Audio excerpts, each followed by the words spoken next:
At this year's Olympic Games in Paris, I noticed that more mics have been used, right? To pick up the atmosphere, to pick up kind of like the ambiance of the place, of the competitions. And I thought it was great. What it also picked up, however, was the athletes talking to themselves. And I thought that was so interesting and so cool to see because or actually to hear, because we've seen it before, but we don't always hear what they say, right? And it was interesting for me to see how different people or athletes talk to themselves. Like you have those that go like, yeah, come on, let's go, you can do it. You have those that give themselves instructions like extend your arm fully and, take a deep breath. And then you have those that kind of get upset with themselves when things don't work out and they go like, oh, come on, what you doing? You're better than that. And they are obviously upset. And I thought it was such an interesting study sort of to see the different athletes talk to themselves and see also the effect that has. And one thing is for sure though, every athlete has some type of self-talk, right? It's either internal or it's out loud. And the out loud is obviously the one that we see, but there's so much more happening inside of athletes that we cannot really see or hear or witness, But I love this technique of self-talk.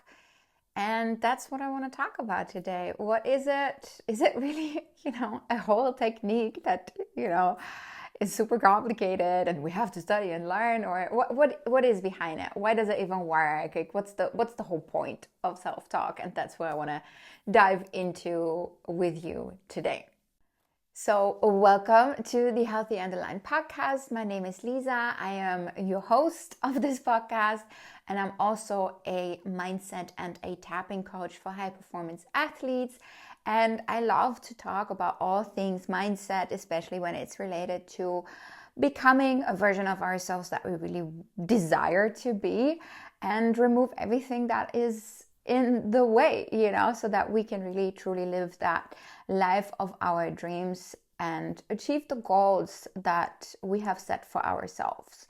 And that's what I do in this podcast. That's what I do with my tapping videos that I upload on YouTube. And that's also what I do in the courses that I offer. So today's topic, self-talk, I think is a very good example of how something that even comes natural to most of us can have such a powerful effect. It's such an important and good method. And obviously not only athletes do it. It happens often before we have to do something courageous, something that is outside our comfort zone. We start mumbling to ourselves. We're like, oh yeah, come on, you can do it. You can do it. Take a deep breath and go for it, So it's probably known to everyone, right? That self-talk, that pep talk that we give ourselves.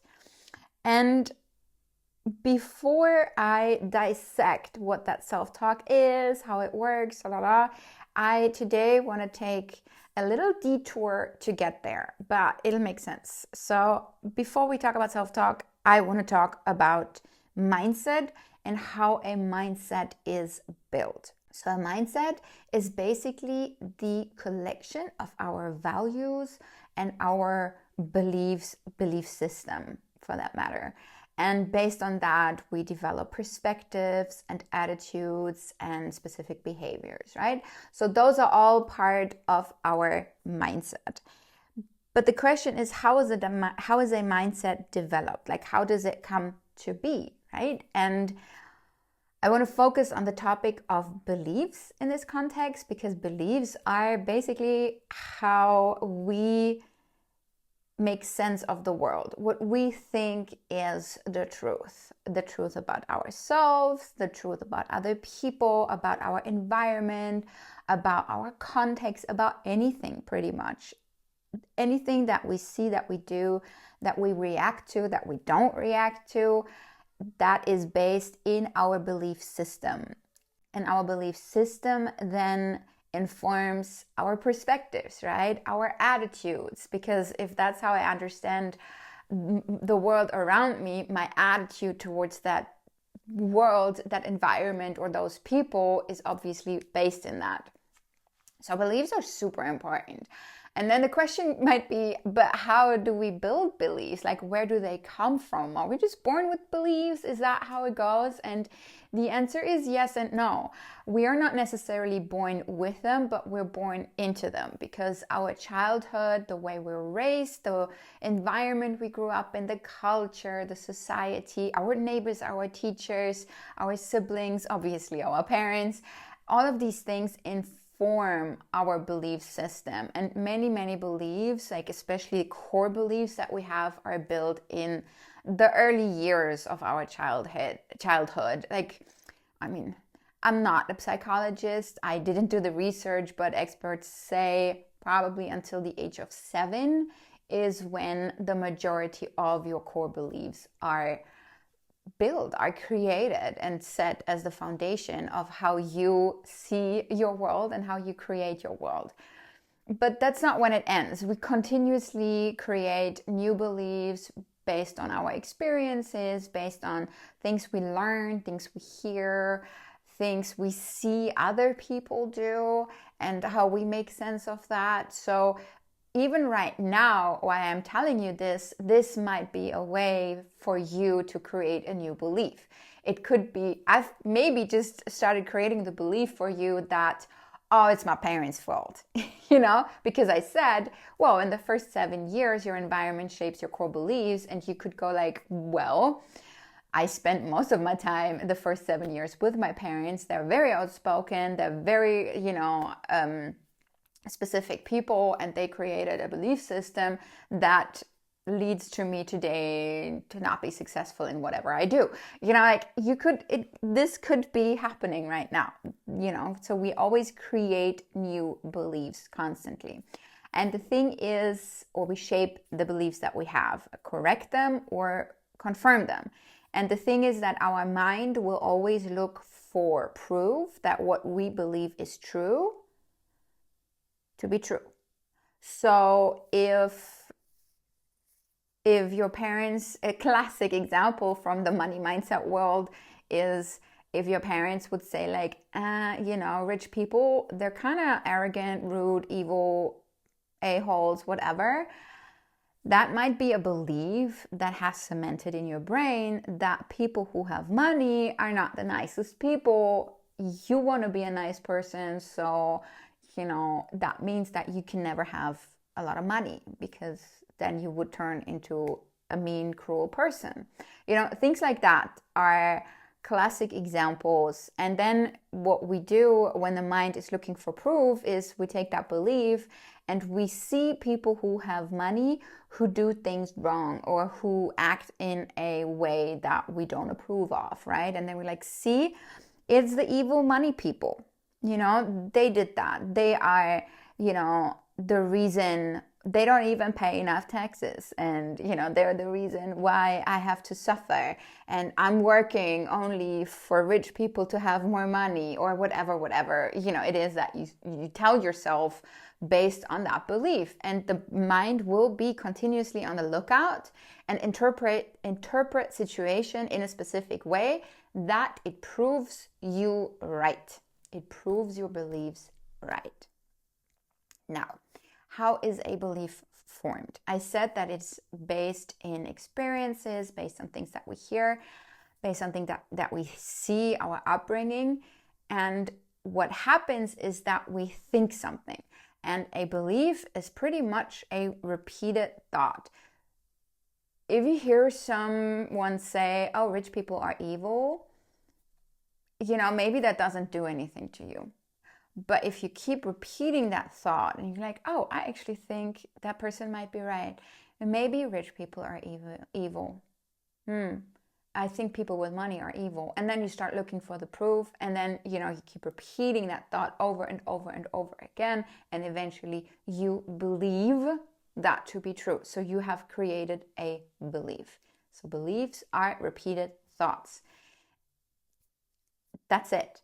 We make it out to be some super important big deal, but that's it. It's just something that you continuously go over and over again in your mind to the point that you want to be right. So you'll make sure that you are right, or your mind makes sure that you are right. So that's basically what a mindset is, right? It is a collection of these repeated thoughts that we turn into the way that we see our world, into the way that we perceive our reality, and the evidence that we find, to prove our point. And core values, core values I don't want to go into today in this episode. I have recorded an entire episode on core values, even with like exercises to help you find your core values. So I recommend that if you haven't listened to that one, just go there. Let me see. That was number 34, sorry. Number 34, episode 34 is the one about core values. So yeah, that's basically what our mindset is, and it really reflects back on our sense of self. So it's how we see other people, but it's also how we see ourselves. That's how we build that identity of ourselves. And let's bring it back now to the topic of self-talk. So I said that a belief is a repeated thought. It's something that we say to ourselves over and over and over again. And that thought can be said out loud, and it can be said out silently within our brains, right? So as long as we repeat it, it doesn't really matter. And some of these beliefs that we tell ourselves, that we have created for ourselves, are empowering us.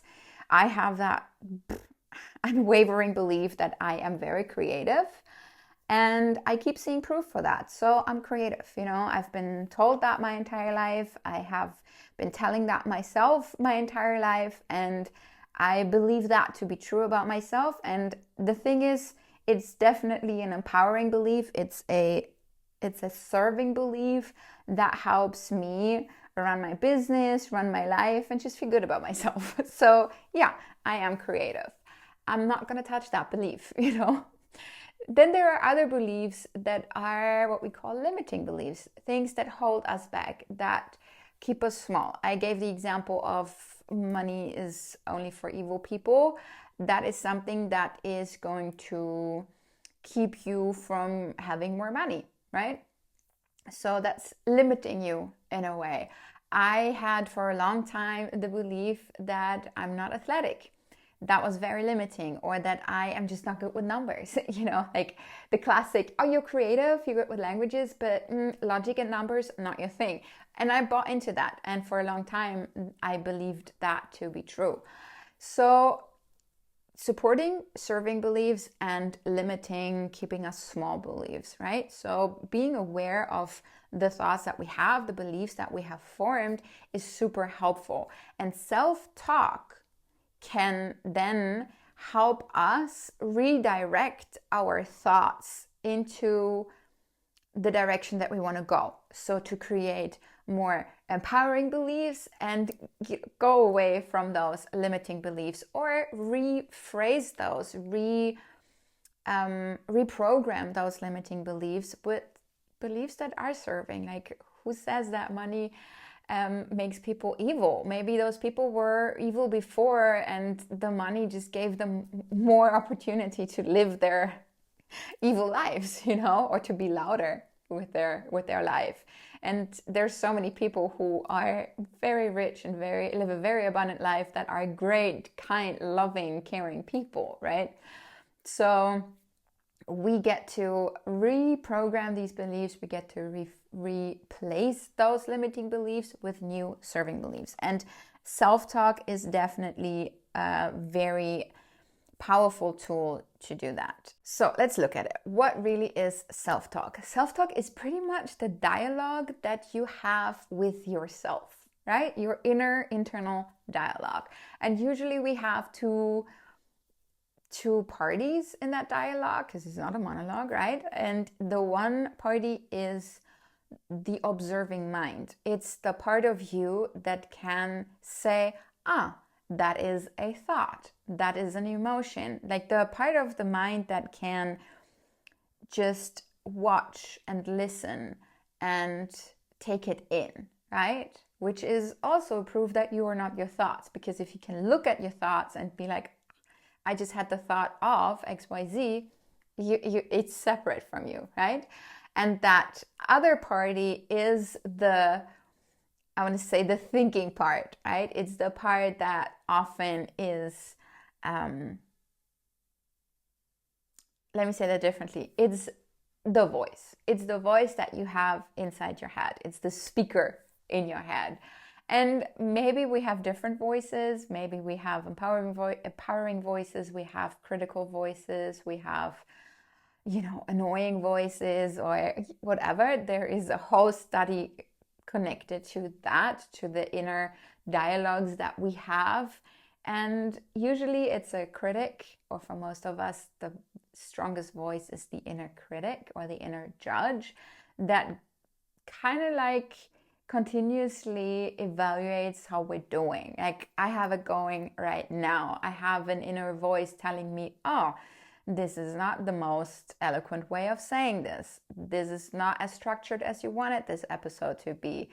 Did you get lost in your thoughts? You just said, that's not a nice way to record an episode. I have this ongoing voice of a critic in my head going right now, but I also know that is just a voice, right? That is just something that is there, and I will deal with it later. Like, if I listen to that voice, I would never record any episode of my podcast, because there's always something that I could do differently, that I could improve on and stuff. And there is a time when I listen to that voice, maybe when I edit, maybe afterwards, where I go like, okay, how can I be better? What didn't go well? How can I make sure I improve that for the next time?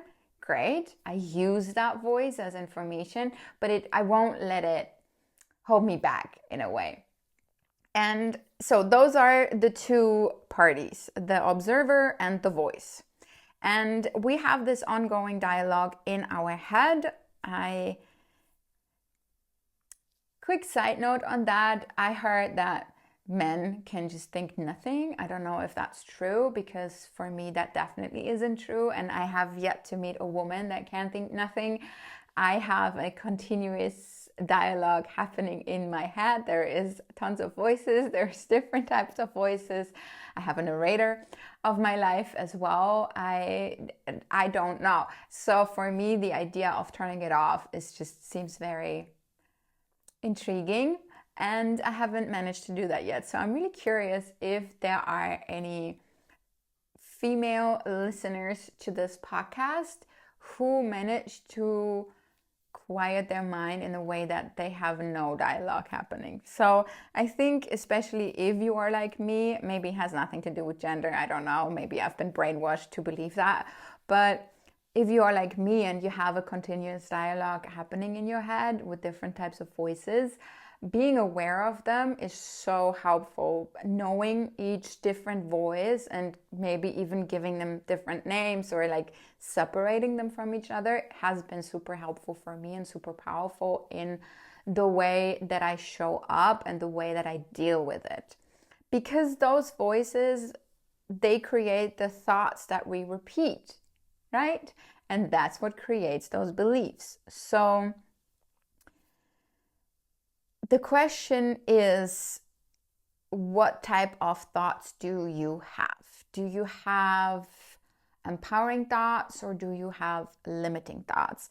And you get to influence that. You get to change that. You get to create that own dialogue within yourself and replace those limiting thoughts with more empowering thoughts, right? Instead of saying like, oh my God, I will never hit that penalty kick. I have never done it in the past and I will never be able to do that in the future.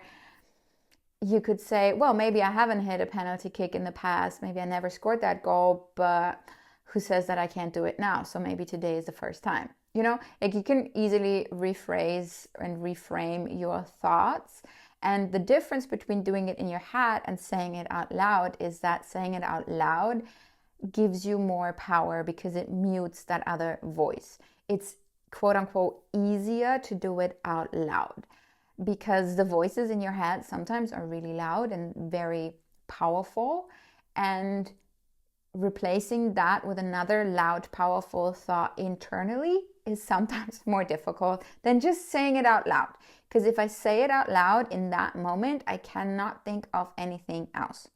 So if I say, I am a great podcaster, now the critique talks to me. But while I say that sentence, there's no way any other thought can come into my head. So using that tool of especially out loud self-talk can help us replace specific beliefs that we have, slowly but surely create new belief systems for ourselves.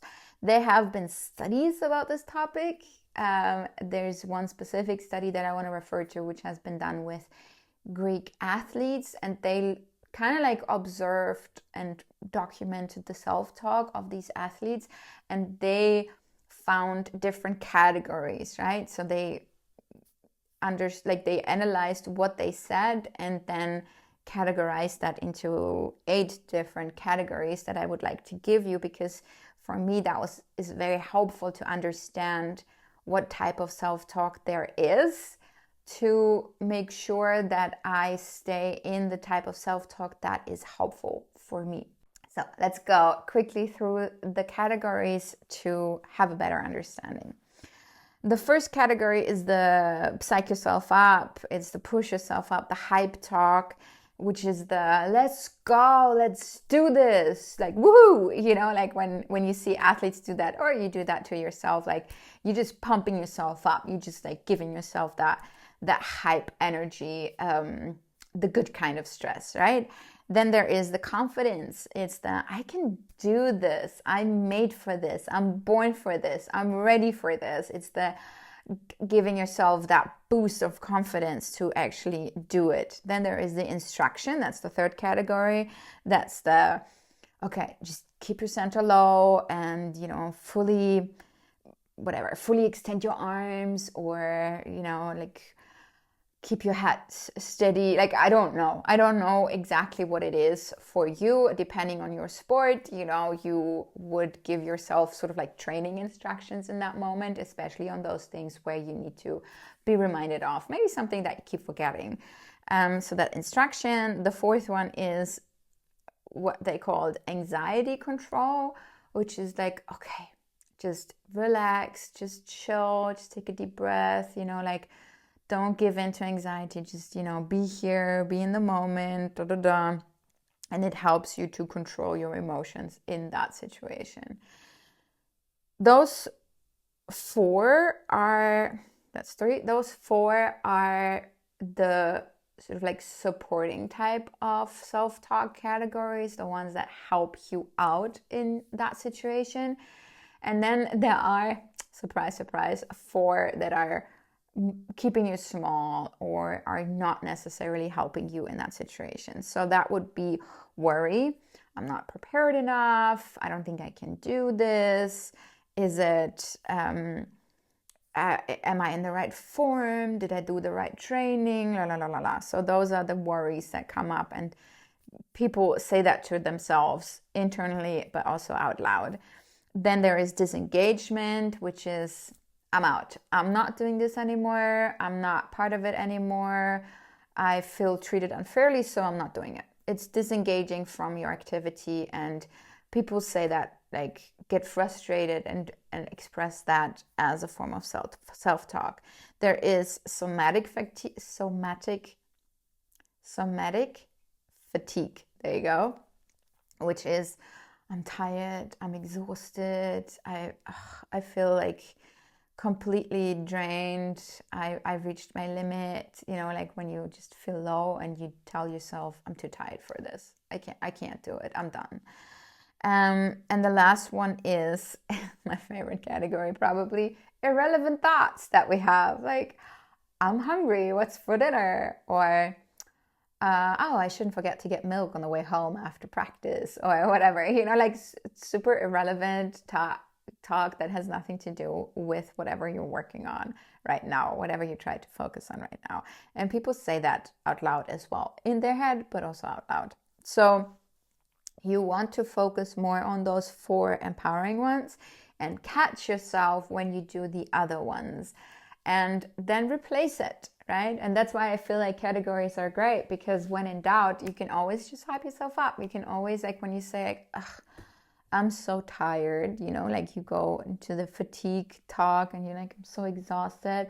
You can recognize that and then go, but I can do it anyways, you know, I'm ready for it. Let's go. Let's activate that last, you know, ounce of energy that's left in me or whatever. So we can always replace it, and having these categories is super helpful. And when in doubt, hype yourself up or give yourself instructions, you know, just tell yourself to get up and move one foot in front of the other, whatever it is.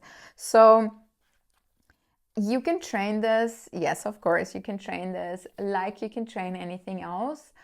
It's like being aware of it, being aware of your thoughts, understanding what keeps going through your head when you train or when you compete, and then do it out loud, because no one cares. Do it out loud to tune out that negative self-talk that you have in your head, and just say out loud all the positive things that you can tell yourself. You are made for this. You have trained for this. You are ready for this. You have the body to do this. You have the focus. You just need to tune in. You just block out everything else. You take a deep breath. You know, you combine those categories, the hype up, the instructions, what else was it? The confidence boost and the anxiety control. So you go like, take a deep breath. Now, nothing is important. I need to focus on the ball and the goalie, because I am made for penalty kicks. I might not have done it in the past, but the past is the past. What all that counts is right now. I can do this. I trained for this. I'm ready for this. Let's go. You know, like that's a combination of all of these different categories that you can just use as your tool to talk to yourself, instead of saying like, oh, shit, I'm gonna mess up. I'm not ready to do this. What am I gonna do? What did they think to put me here to do the penalty kick? Like, I'm gonna mess this up. You know, like, no. You hear yourself think that way, you hear yourself talk that way, just replace it. Just say something different. And the more we do it, the easier it gets. And the crucial thing, as with training, is do it all the time. Do it when you feel good and do it when you feel not so good. But don't leave it till the day of the penalty kick, of the competition, where you stand there. If that's the first time you start talking to yourself, if that's the first time you give yourself a positive self-talk, an empowering self-talk, and you start working on that belief, chances are that it might not give you the kick that you wanted, you know, because the more we do it, the more we create those beliefs, the easier it'll be to tap into that strength that we have built in the self-talk training. And just include it in your training. Just include it in your rehearsals, in your repetitions, in your, you know, practice games.